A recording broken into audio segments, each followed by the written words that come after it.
You are listening to the Better 2 podcast with DM Needham.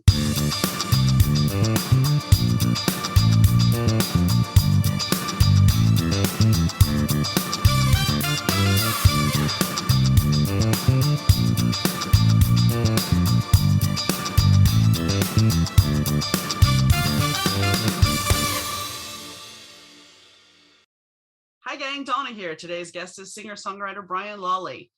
He has a record that came out in April called Dream Big. And as he stated, he plans on releasing new music each month for 12 months and then packaging it all together as a new offering. You can find his music on Audible, Apple, Spotify, and most other places where you can download music and listen. But Brian also has a bigger story. Currently, he is the owner of the Mountain Charlie recording studio, and he tells us a little bit about the folklore of the name Mountain Charlie.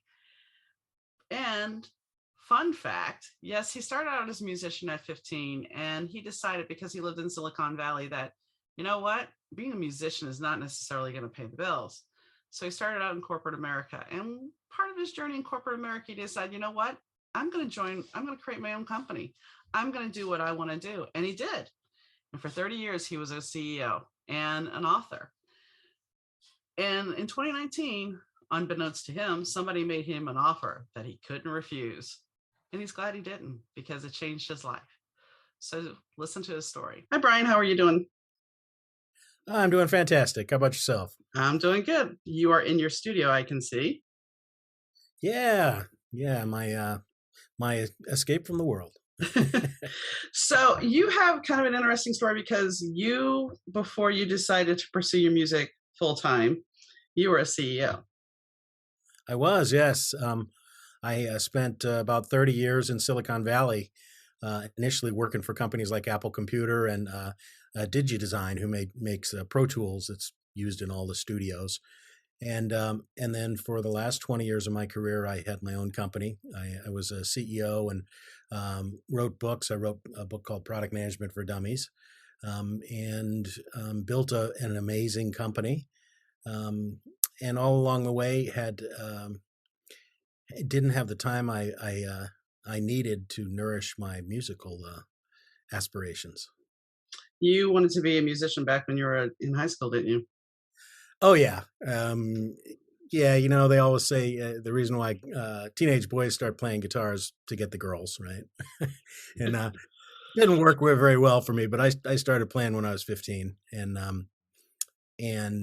I knew that I loved it, but I also I lived in Silicon Valley, and I wanted to stay here, and it's incredibly expensive, and the odds of making it as a musician are pretty much a long shot. So I thought, I'll earn a really good living, and music will be my hobby. For the most part, I've kind of kept it alive. There were long down periods, but then I pick my guitar up and start writing and singing, and realize, wow, I need this in my life all the time. And then I'd forget again, and the cycle. Oh yeah. I mean, we tend to, whether it be a relationship or the job or whatever, our passion gets put aside. And we have to rediscover it. And when we do, it's like, hello, old friend. How are you doing? I was lucky that the company I started, I was super passionate about.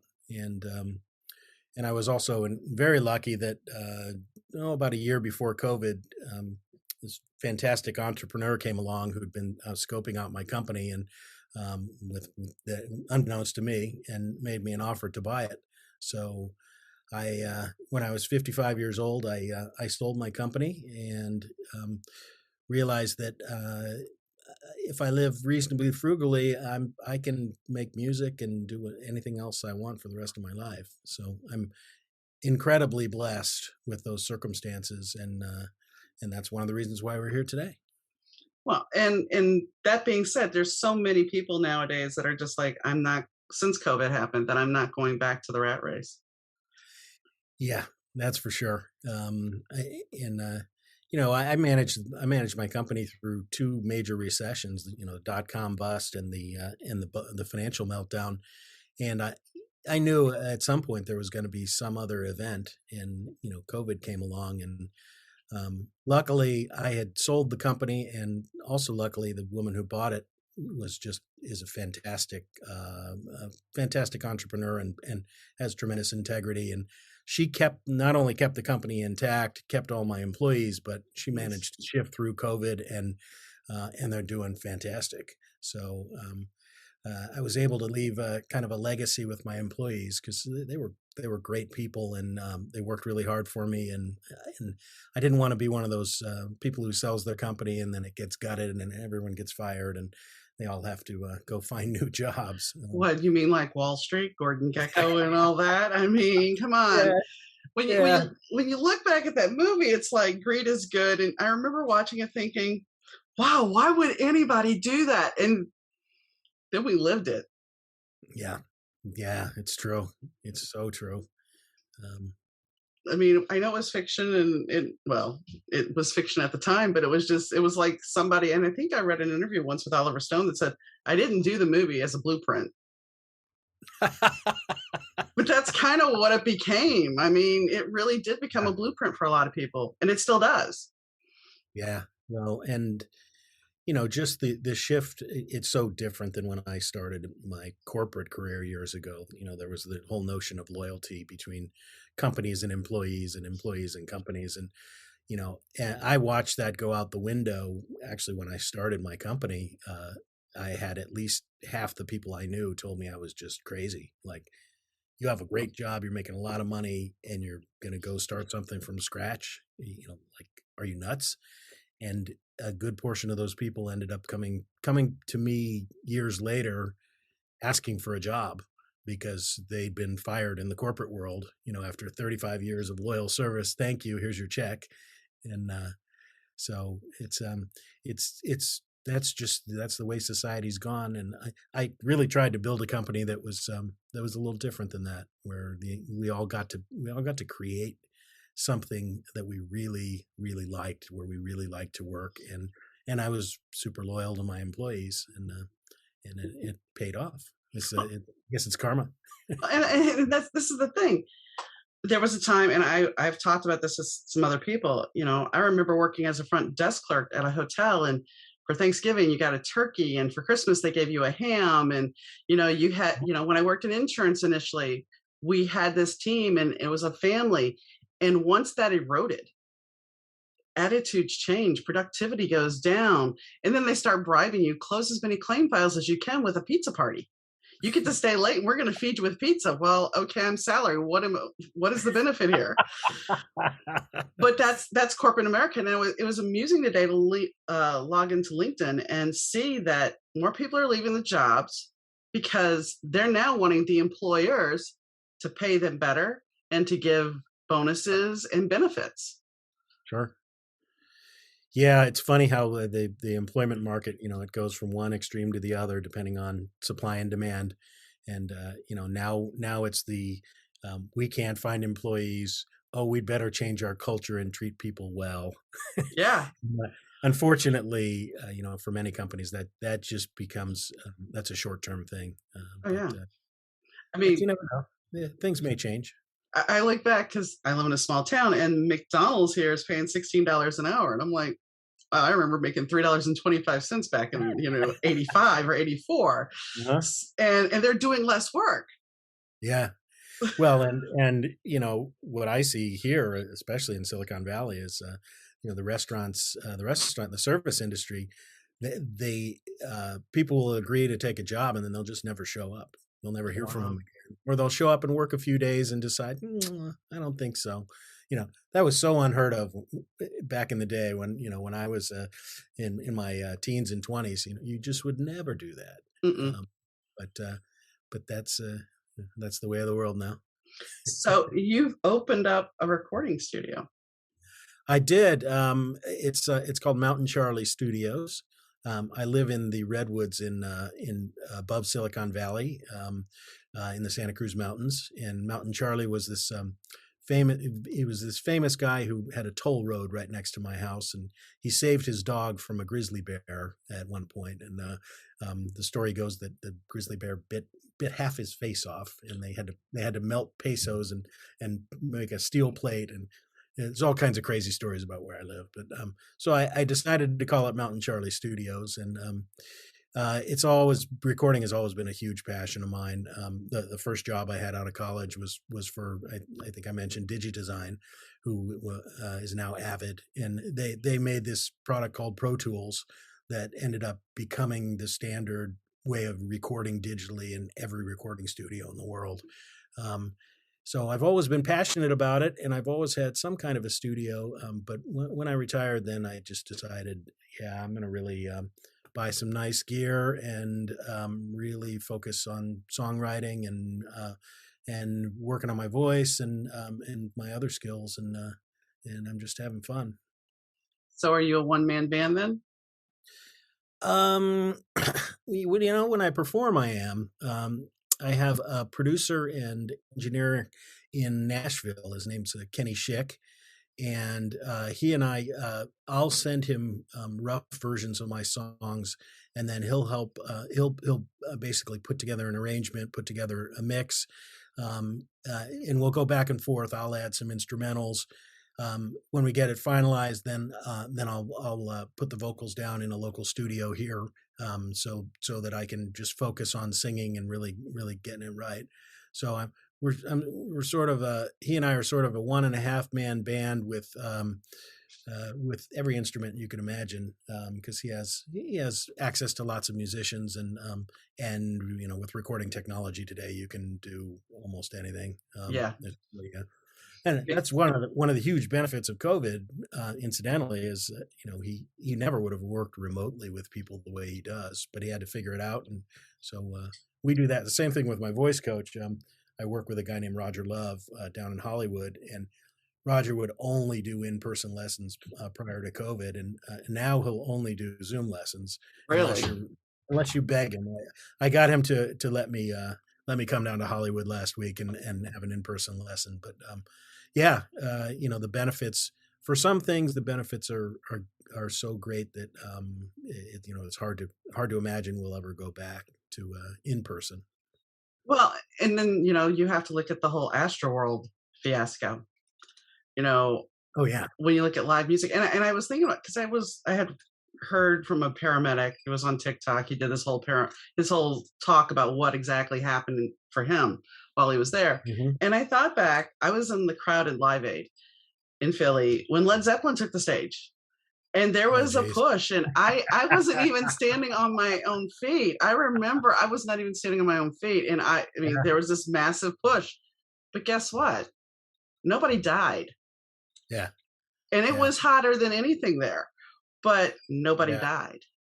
So what has Yeah. changed? Is it because that we've all been so trapped and we don't know social skills anymore? I mean, I think it's I think a lot of it has to do with we're being kind of programmed to feel less less connected and less responsible for other people.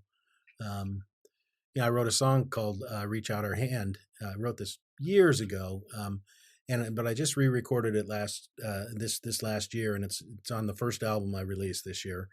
And and the whole theme of the song, it's about having tolerance and like being willing to understand that when other people disagree with you, um, they have good reasons for what they're thinking, um, and you may not think they're good reasons, but they have some assumptions under those. And I think the world would be a whole lot better place if we could get to the point where people could actually listen to other people's assumptions without just instantly hating them based on the end belief. And I think that translates into how do crowds act towards people. Um, I went to the US Festival in 1983. 330,000 people, heavy metal day. Not all that unlike the concert you were describing. And there was no discord. There no. weren't people being mean to each other. Um, I mean, the worst thing that happened at Live Aid to me was I got groped. I mean, I had a guy literally follow me through the crowd with his hand on my derriere. So, well, and that's a whole yeah, another can of worms that the good news is things are becoming socially unacceptable in terms of that type of behavior. The bad news is there are still people who will engage in it, and Right. I mean, but there's certain things that are never going to change. I mean, no matter how much we want it to change, there's certain people that are programmed that are still going to do it. They see the opportunity, so why not? And at the time I was 17, so sure, you yeah. know. Well, you never know. That may be something that over a generation or two goes away. When the boundaries in society are much clearer, and you know, right versus wrong is much clearer. It could be that all those people eventually die off. and I keep thinking that, but then I watch something and it's like, no, because you think we're so much further ahead, and then the last few years have proved that we're not.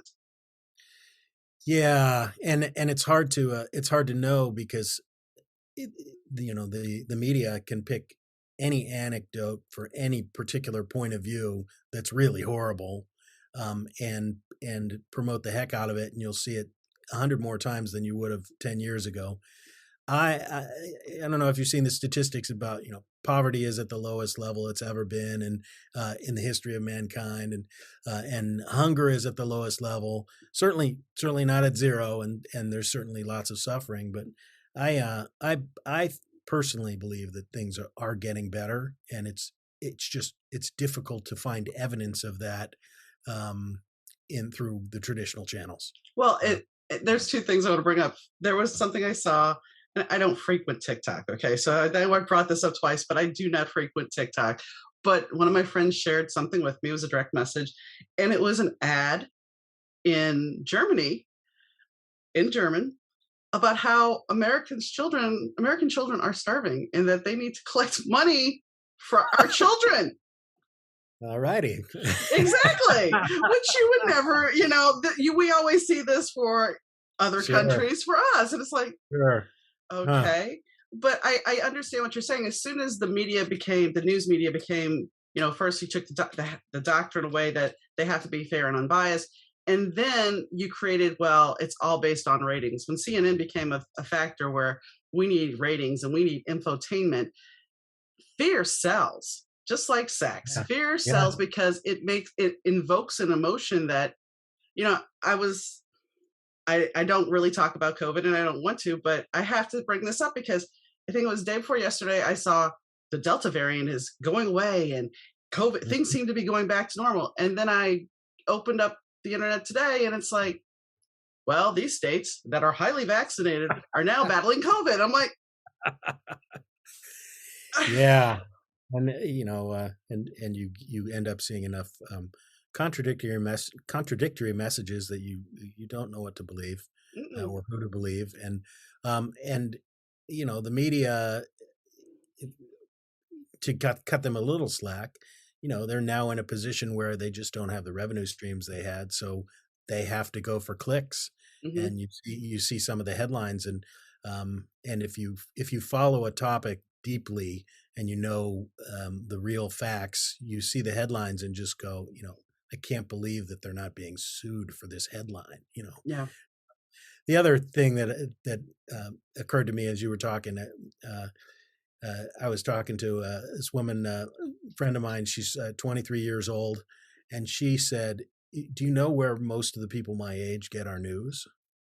And I thought, well, yeah, probably Facebook or Instagram or something. I don't know. And she said, TikTok. Now there's a scary thought. Yeah, yeah, because I mean, you can go in there and here's the thing, and this is what I don't think most people realize: the algorithm will feed you what you need. Oh yeah, yeah, And I don't think they realize that if they decide that you are saying something they don't want you to promote. I mean, I don't go on TikTok. They want you to go on TikTok. This is the way the algorithm works. They want you to be on there all the time. I yeah. post maybe once a week to promote the podcast, and I get like 150 likes, and that's it. Nothing more, Hmm. nothing less. Sorry, that's my cat. And it's all because of an algorithm. So if you're sitting there saying you like this, you want to hear more controversy, they're going to feed you the controversy. They're not going to feed you necessarily the facts. Well, and the algorithms confirmation bias is such a prevalent human challenge. Once you believe something, you will find evidence that it's true, and the algorithms on social media magnify that times 100 because they'll present you only with the evidence of Yeah. what you want to hear. And yeah, it's an interesting time to be alive.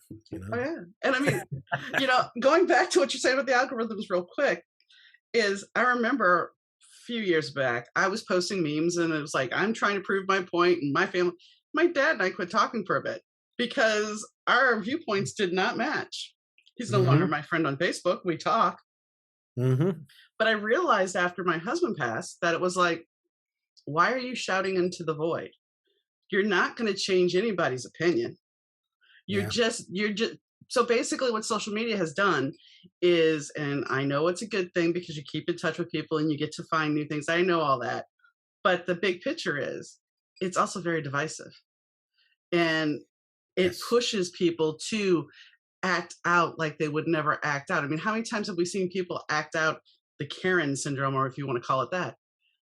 What gave you the right to sit there and say, I'm not going to be with societal norms. I'm going to state my opinion, even if it's wrong, out in public and cause a scene. You see, but we've been doing that all along. And the only difference is it used to be you did that with bumper stickers. True, right? True. Social media is the bumper sticker of our time. The only problem is it's a million times more powerful and you can interact with it.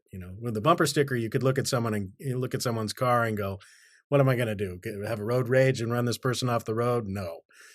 And then you didn't see the car again, at least hopefully. But social media, the gloves are off. I'm just amazed. I'll post the most neutral things sometimes, and people will just be so nasty. And so maybe there's a way through music to start to change those attitudes, and you'll kind of find that theme in a lot of my songs. That's what I was going to ask you next. I mean, it's like, as an author, I get book reviews. As a musician, do you get reviews? And have you been trolled by people? I do get reviews, and generally, I think with music, the thing is, if somebody doesn't like a song, they just click to the next song. It's very rare that they would actually really go off on the musician unless it was a highly controversial topic. I'm sure that I could write some songs that would probably give me a lot of clicks. And I've had people comment on the word choices, and there's a phrase in the song "Dream Big," which my album is named after, where it's just I just kept on trucking to my destiny, and then ignoring their fucking negativity. And this one lady went off on me about, "Oh, I love this song until you use the word fucking." But let's be honest here. Let's be honest. What deemed it a curse word? I've always had this argument. What made it a curse word? Fornication under consent of king. That's what fuck means. So when did we decide that's a dirty word? Yeah. Now, when did the powers that be that are trying to control us decide that? We're trying to set our morals. I remember when I became a disc jockey and on-air personality, I remember they're like, "Okay, well, you're going to have to fill out this form to get your license for the FCC." I'm like, okay. And there was like 3 questions, and one of them was, "Do not curse on air." And I'm just like, really? This is all. And then send your $5 in, and then you're a DJ. Well, that's funny. Well, that's reminds me of the old George Carlin routine, the seven dirty words you can't use on TV. And, I don't know if you've ever heard that, but I have, and it makes me think back to, I think it was Dynasty was the first time I ever heard the word bitch on TV, and I was just like, because I'm in high school at the time, and it was just like, oh my gosh, they cursed on TV. I can't believe it. Now it's like, whatever. Yeah. But you know, no matter what kind of artist you are, you'll have somebody complain. I remember one of the business books I wrote. Somebody wrote in this just incensed email. You know, I can't believe that you didn't proof your book better because on page 36, paragraph 2, you're missing a comma. Oh, I know those people. Yes. Yeah. But And I was happy they bought the book, and I hope they yeah. got something out of it. Well, here's the thing. You can proofread the book. You can have another person proofread the book. My first book, I think I've had 3 people go through it, and then I hired a professional. And guess what? I have still found something wrong with Yeah, it. yeah, yeah. And I went through the same process, and Yeah. you know, even once the book's out and a very large number of people have read it, you'll find most of the things. But luckily, I don't have to worry about grammar errors in my songs. No, no, that's an easy thing. You just have to worry about, playing the bum note if you're doing it live, which hopefully you're trained Yeah. enough not to do that now. Yes, yes. Well, there's this great meme that's going around with musicians. It's, you know, probability you'll hit the wrong note. It's like, you know, you're practicing by yourself, 0%. You know, you're recording, 30, 40%. You're playing live, 95%. You know, chances Sure. are you'll hit the wrong note at the wrong time, and you know that's just part of I think learning to be graceful. You know. First time I played bass on stage, I was in a trio and I played the wrong note in the same arpeggio. Nobody else knew I screwed up, but I certainly did. Yeah, yeah. The only people who'll ever know are the musicians in the crowd who are really listening. That Yeah. yeah, like they never make a mistake. Well, exactly. I mean, you see pros do it. You see pros Oh hit yeah. bum notes. I mean, I literally So fun. watched I literally watched a guy screw up on stage, a big name musician screw up on stage and walk off. Is that right? Yeah. And then come back on and they alleged the bass was out of tune, walked off again. The guitarist and the singer did something, and then the bass player came back and played again. Mm, And when I asked the person what was wrong the next day, they told me their head wasn't screwed on right. I'm like, okay. yeah, yeah. Um, I try to laugh it off. You Yeah. know, I mean, we're and all, we, the funny thing is, he got booed. And what I don't think people realize is that when you're up on stage, the pressure that you are under, and if you make mhm. one false move and your head is not in the game, it's just going to continue to spiral at that point. Yeah. Um, but you know, but a part of that is because there are so many musicians who are just phenomenal. You know, who are Hmm. so good that even if they make the tiniest mistake, you're not going to catch it, even if you're watching it. Um, you know, I saw the Lady Gaga show live in Las Vegas before COVID, and that was the best show I've ever seen. And you know, I would have known it if she made a mistake. I don't think she did. You know, she was just so fantastically on. Hmm. Um, but you know that's one of the reasons why she has so many fans, right? Yeah. I mean, I when Lady Gaga first came out, I was just kind of like, while I like dance music and everything, I saw the gimmick. And it Hmm. took me seeing her on Saturday Night Live when she sat down at the piano by herself with Yeah. nothing else that I was just like, okay, yeah, she's the real deal.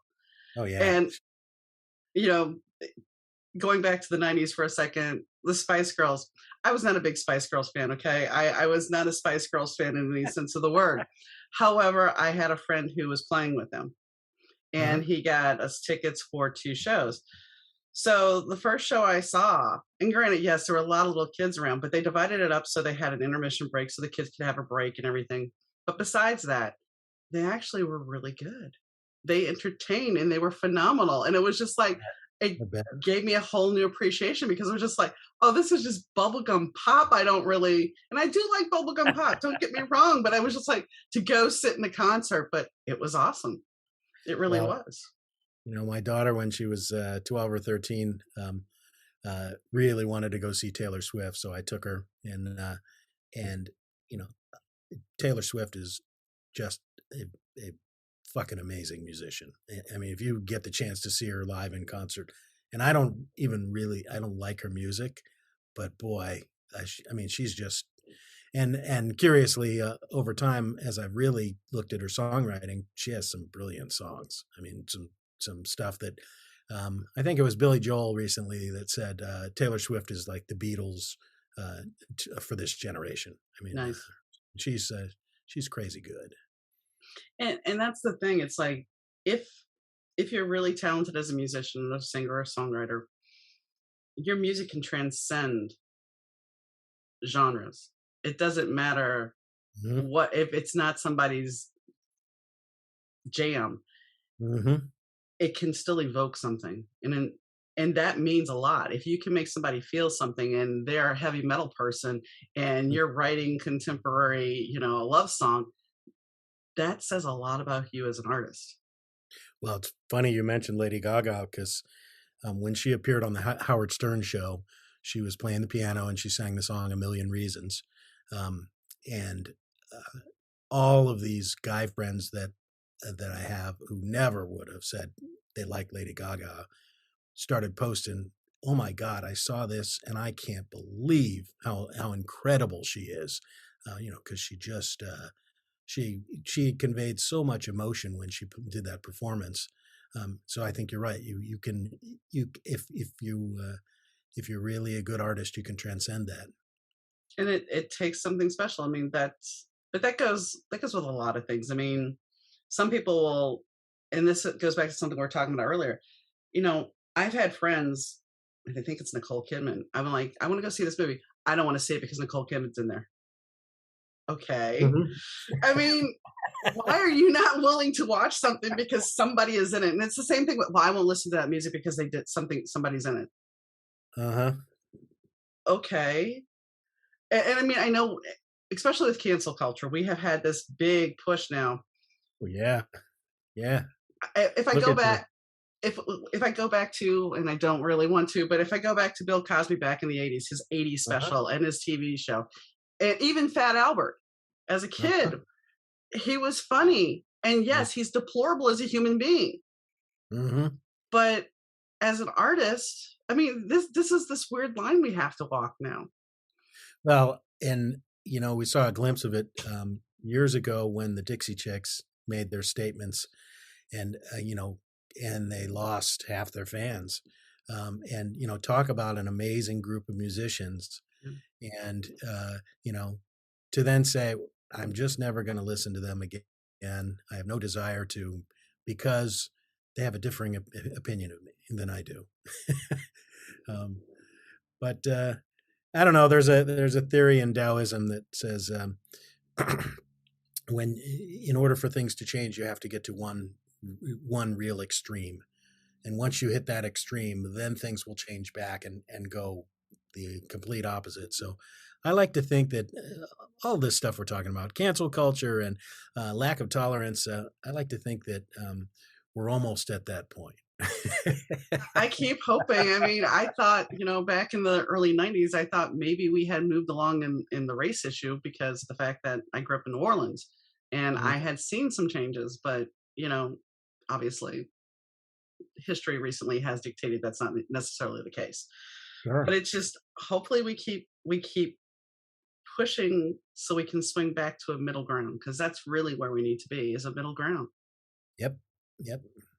Well, where are the leaders and the heroes who can bring us to that middle ground? You know? You would have to take out the financial aspect of the politics. You would have to take out a lot of Mhm. that in order to get there. I Sure. was talking to some I was talking to somebody the other day about the fact that if you actually had politicians instead of spending money on commercials that Hmm. actually invested into their cities that they wanted to help, that they want to Hmm. be in charge of, wouldn't the word of mouth get them enough publicity instead of wasting that Possibly. revenue? You know, one of the places I traveled a couple of years ago was the country of Bhutan, and Bhutan is known for they run their economy based on this thing called the gross national happiness Okay. quotient rather than gross domestic product. So every 7 years they survey every single person in Bhutan and ask them what they're happy about and what they're not happy about. Education, political corruption. But while we were there was an election going on, and their election rules were fascinating. Each candidate is given $2,000, and they're not allowed to spend more than that. If they spend any more than that, they're disqualified immediately. And they're given a format for how they have to present their information, basically on flyers. So there's no mudslinging, and it is so different than the way things are here. And you never know. We may at some point people may just get fed up enough that they actually take the power away from the politicians. You can't expect the politicians to vote the power away from themselves. Are we going to see term limits? People are going to have to get really angry and here's the interesting thing about term limits. Term limits sound really good, but do term limits also broker in the fact that, okay, well, then we'll buy this candidate, insert this person in there to do our agenda, and then when their time's up, we'll bring in somebody else? I mean, will term limits really work? True. Although once that person's in, they can go rogue and they don't have to worry about getting funded for the next round. But we can hope. There's my optimistic side again. Oh no, it's great. I think it's great, and I like the idea. I like the idea of what Bhutan does. I do, and I would love to see us care more about people instead of things or what people are doing with their. I don't care what Kim Kardashian is wearing. But we have a society that, that's what people want to know. Yeah. And they know how to make it addicting. Reality TV. I mean, it's not reality, but yet if you argue with somebody, it's like arguing about wrestling. And I don't know where you fall on wrestling, but arguing with somebody about wrestling, yes, they do take hits. I'm not saying they don't. But it's all scripted. It's staged, sure. I mean, did you not hear about combat fighting classes in acting schools? And yet, I think it's been a while, but there was a time where I saw a poll that the WWF was like one of the most popular things that people watch, and I'm pretty sure that most of the people believe. My grandmother certainly believed it. Wow. But that being said, my grandmother was she was so blind when she came to live with us that I had gotten an Xbox wrestling game, and my husband was coming in. I was playing with it because I knew she wanted to watch wrestling, and there was none on TV. So I'm playing, and she tells my husband, "Sit down. This is a really good match. I've seen it before." And I'm like, "Okay, it was worth it. It was worth the $15 buying the game just because." I only hope that my kids humor me when I'm at that stage. Yeah, you have to. Look, it's a live Led Zeppelin concert. Wow. I didn't know they were still alive. Great. Sure. Have I crossed over to the great beyond and I'm watching them live there? Right, yeah. Anyway, which takes us to your song Growing Old. So what inspired that? That song, I had lost touch with a friend. I hadn't seen him in a couple of years, and the first line is, "I haven't seen you in 1,000 days." And I was really young when I wrote that song. I was in college, and it was the first time that I really experienced sort of the sadness of having had really good people in my life, and then losing touch with them over time. And it's the same is true now. Even with social media, there are lots of people that I have no way of finding and no way of figuring out what happened to them. And so that was sort of what inspired the theme of that song. And since you wrote it when you were so young, and now that you've gotten older, is it weird looking back at your thought process then of what you thought getting older was like? It's actually I thought I understood how difficult it was going to be back then. Think we all And did. yeah, and here I am 35 years later, and it's much more difficult than that. And I hadn't experienced, a lot of the things that come with life. Nobody tells you that the older you get, the more people who you really care about are who are going to leave you, who are going to pass, and um, it's it's sort of a trick that people play, at least in our society. Now, my meditation teacher is this guy named Yongey Mingyu Rinpoche. He's a Buddhist monk, and I was watching a talk he gave, and he said, in Nepal, they talk about death all the time. So when someone dies, you don't grieve because you're not surprised. Um, it's a natural part of life, and and it makes you cherish the people you have in your life more, moment to moment. Um, but yeah, it it's. I wish I could have a conversation with myself when I was writing that, You and know, say, yeah, you're spot on about the theme, and it might be a little more challenging than you thought. well, I mean, if I could go back to what I thought my life would look like and what it is now, it's completely different. Even my life 20 years ago is not what I thought it would be. And is that a good thing or a bad thing? Because I mean, life is an adventure, and you know, it's choose your adventure game. And we talked off air about the whole what I have. My husband had was a type 1 diabetic, and he had complications right after we started to get together. And there was a long journey there. And you were talking about, you don't grieve, but even though I knew, I was told about 9 months before he died that he was going to die. Hmm. It still didn't prepare me. Yeah, there's nothing that can prepare you for your spouse passing. No, Um, and I know you've had a similar situation, and you know, it's like finding your I don't want to say your navigation afterwards, but it's like your life is completely undone. mm-hmm. Yeah, um, and what I've always found in my life is when I have those things happen to me that seem like tragedies in the moment, um, there always is something good that comes out of it.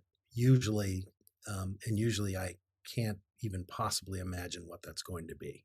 Oh yeah. Uh, and so, that to me that's what faith is all about. Right?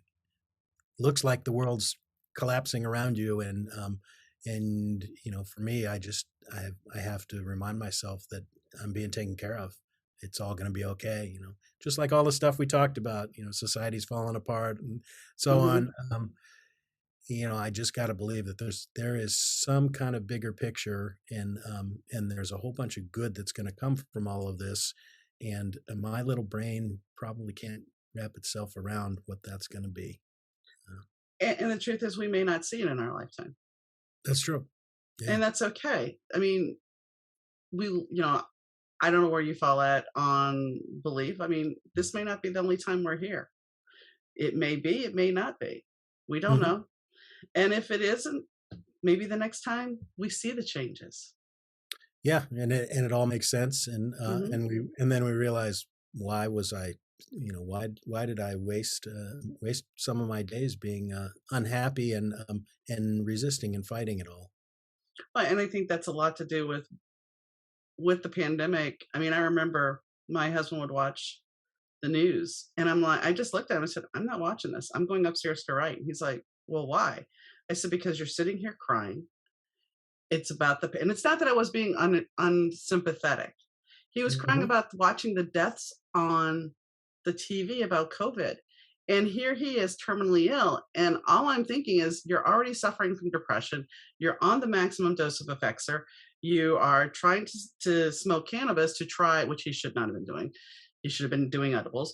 But you're doing these things to try to help your depression. And then you're willingly turning on the TV and the news to watch something that's going Hmm. to devastate you even more, Hmm. Hmm. and you can't pull and somebody back. and yet it's hard to turn it off. You know, Mhm. I try to limit social media and news to 10 minutes in the morning and 10 minutes at night, and being really conscious of how it's affecting me. Um, and the days when I succeed at that are better days than the ones where I fall back and catch myself having watched you know a half an hour of news and and then I gotta reset my thinking.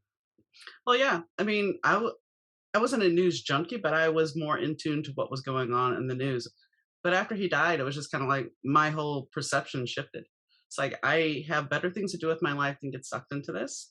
And same thing with social media. It's like I'm not going to sit here and rally for likes. I will do what I have to do to try to promote things, my Hmm. books, my podcasts, but I'm not going to sit here and get sucked into it because it's a time waster. I could be writing a book instead of watching somebody do a dance on TikTok. Hmm. Yeah, I'm the same way, with promoting my stuff on Facebook and Instagram.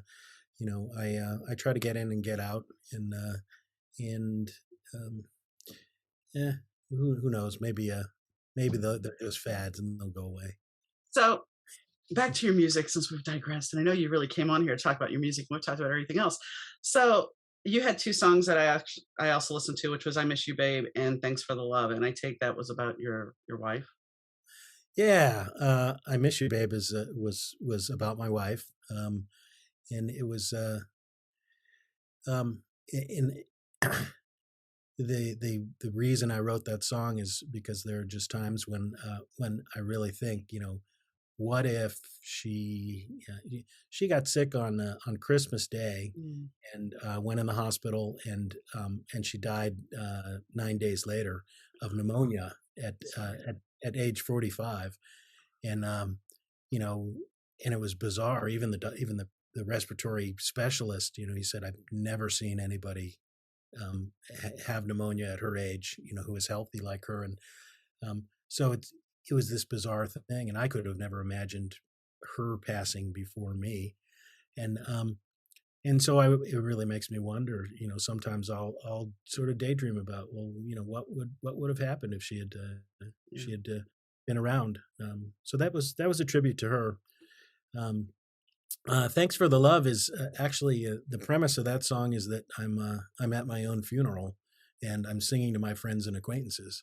Um, and there I was in a songwriting class, and the prompt was, well, write something, from a different point of view, maybe you in the future. And I thought, if I were at my own funeral, what would I want to say to my friends?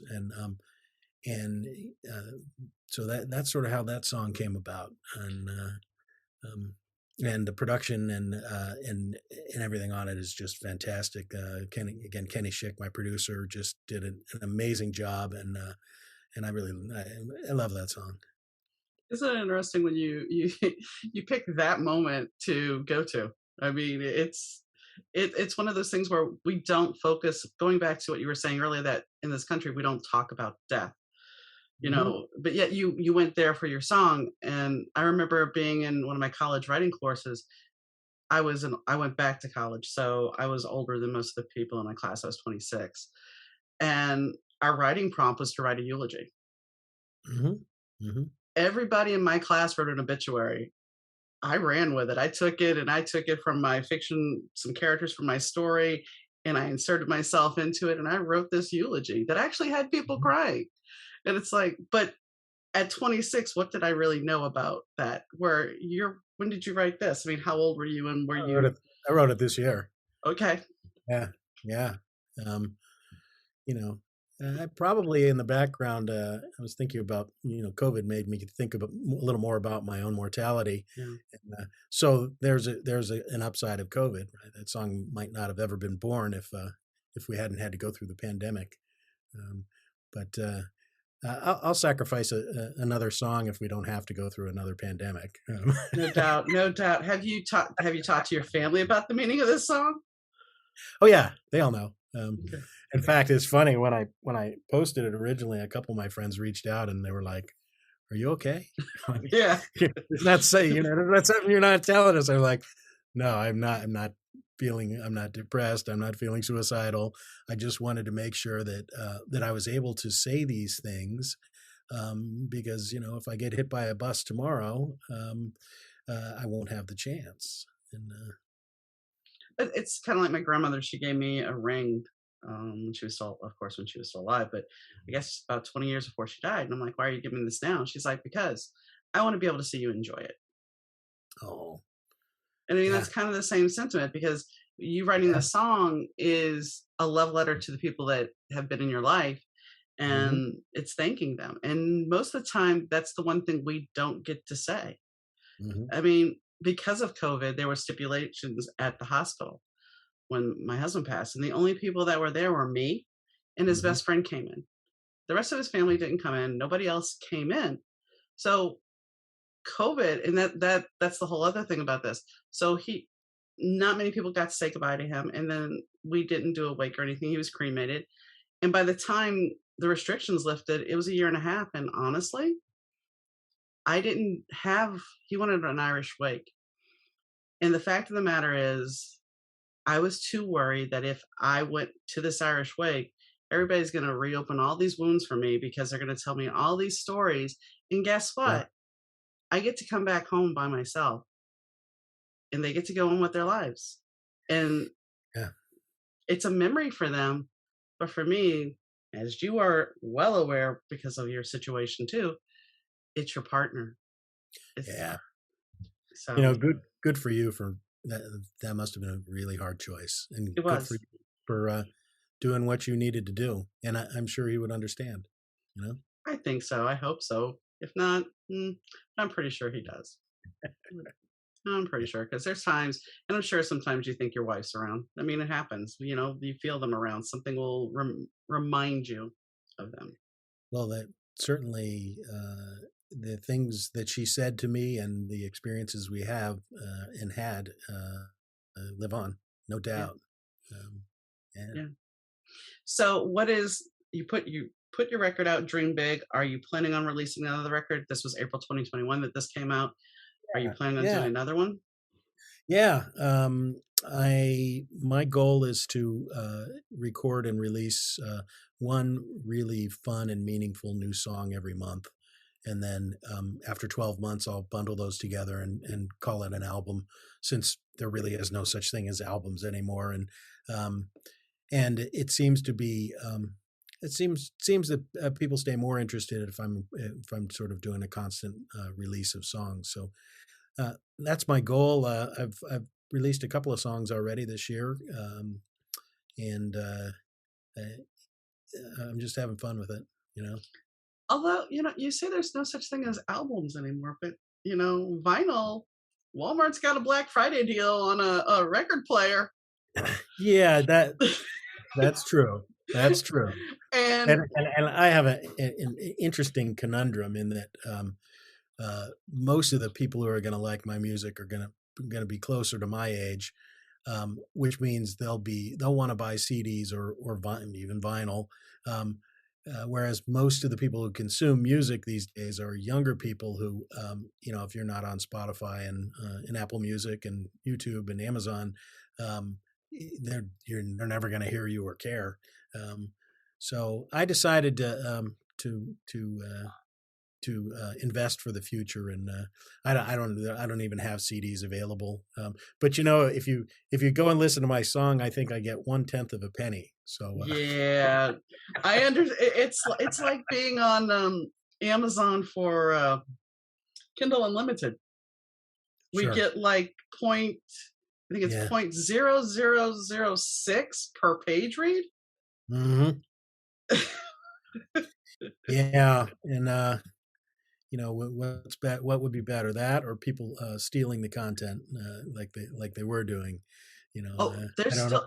they're still trying. I laugh because there was a pirate site who says that they have my second book in the series available.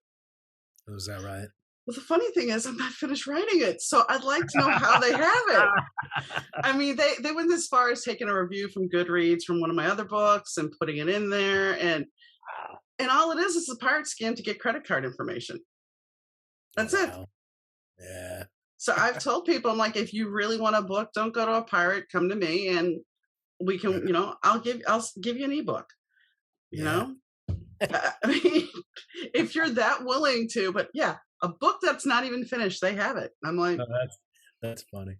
But my husband did say to me, he goes, well, look at it this way. They're pirating you. So you obviously have made it. Right. That's right. Yes. Well, and there are other strategies, if you want to make money, there's plenty of other ways to make money other than the traditional, I'm going to sell you an album. I'm in the lucky position that I don't have to rely on income from music. And if I do ever make a significant amount, most of it's going to go to charity. Because, I'm just happy when when people really listen to my songs and really listen to the lyrics and they're moved and they tell me, even if they don't tell me, I'm happy. If I can write something that changes their day or changes their year, that's pretty cool. If you connect with them, that's the same reason I'm a writer. I want to connect with people. I want them to feel something. And that's why you do it. It's the arts. I mean, I don't think you're an artist, whether it's a writer or painter, singer, to do it just because, oh, well, it's fun. You do it because you want to make that connection with somebody, if you truly are an artist. Well, and for me, it's that. It's also, there are just some things I have to say. Yeah. And that's my best way of saying them. Understand. I get it. I totally get that too.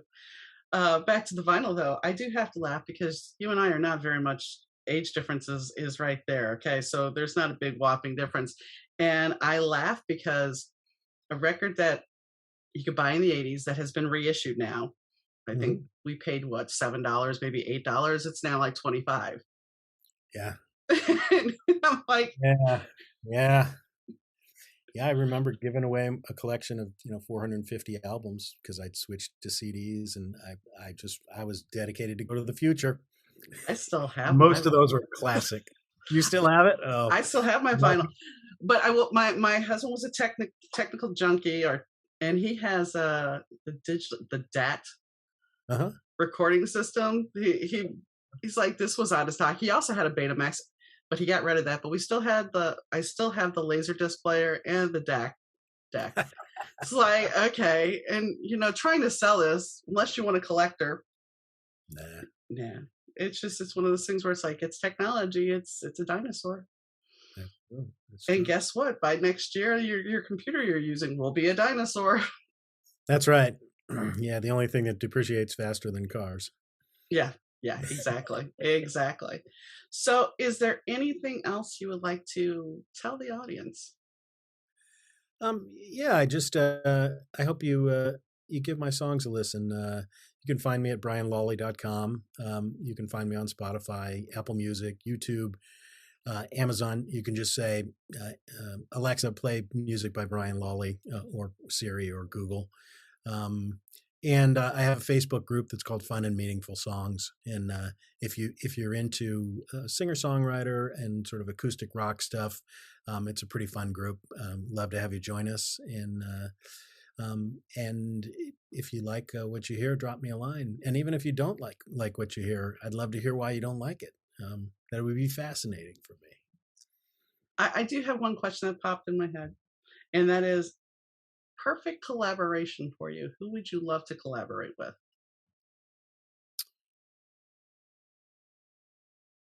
Living or dead?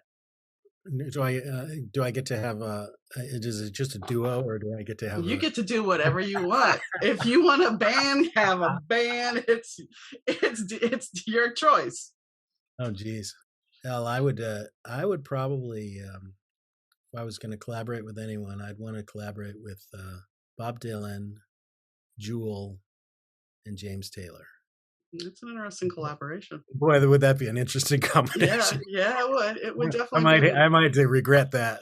I don't know. It might be a very.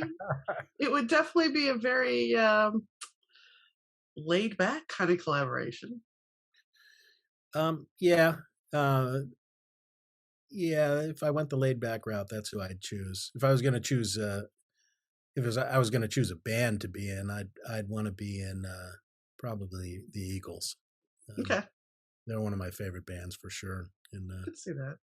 and they're I don't know if you've ever seen them, but they are amazing in concert. They're just so tight, and I love their songs.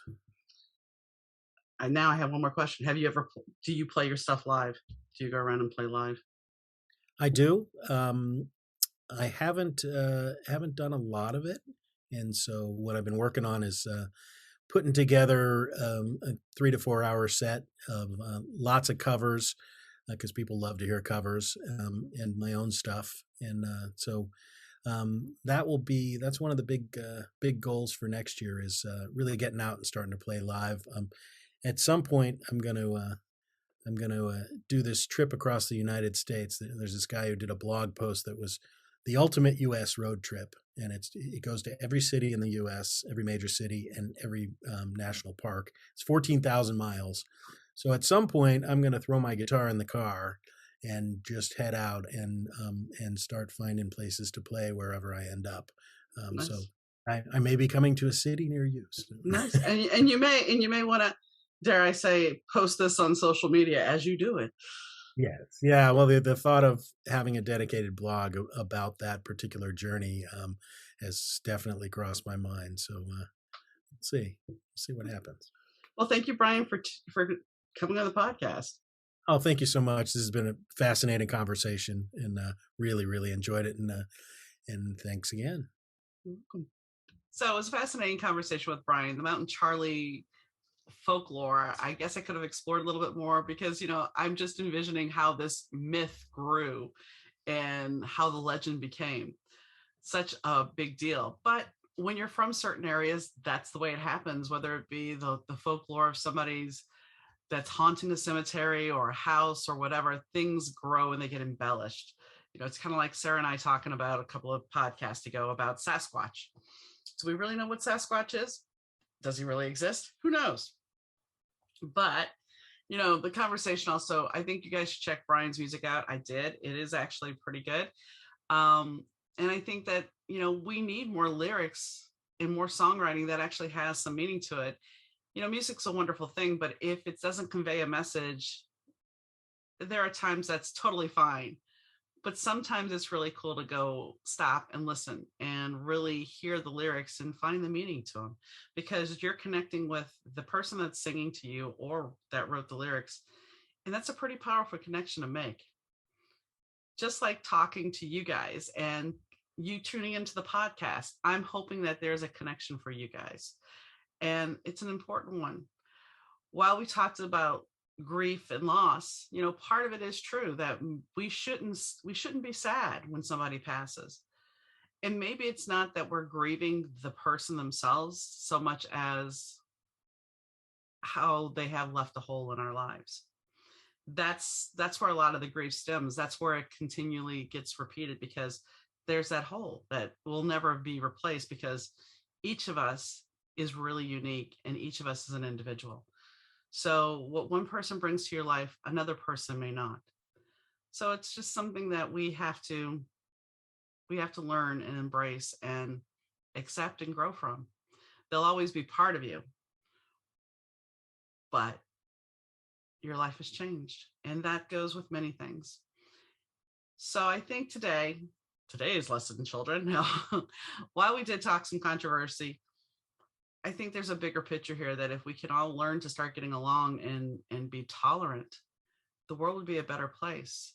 We could heal and not be so sad, and maybe not have so much fear. Wouldn't it be nice to have a positive world instead of the darkness and the fear and the shadows? Wouldn't it be better to experience life and experience joy?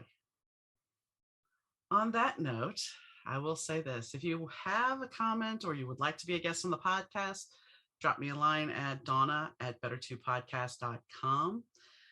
All the social media links are on our website at better2podcast.com. You can follow us on Facebook, Instagram, Twitter, even LinkedIn. And I appreciate you guys, as always, for tuning in. I do have a Patreon account for the podcast.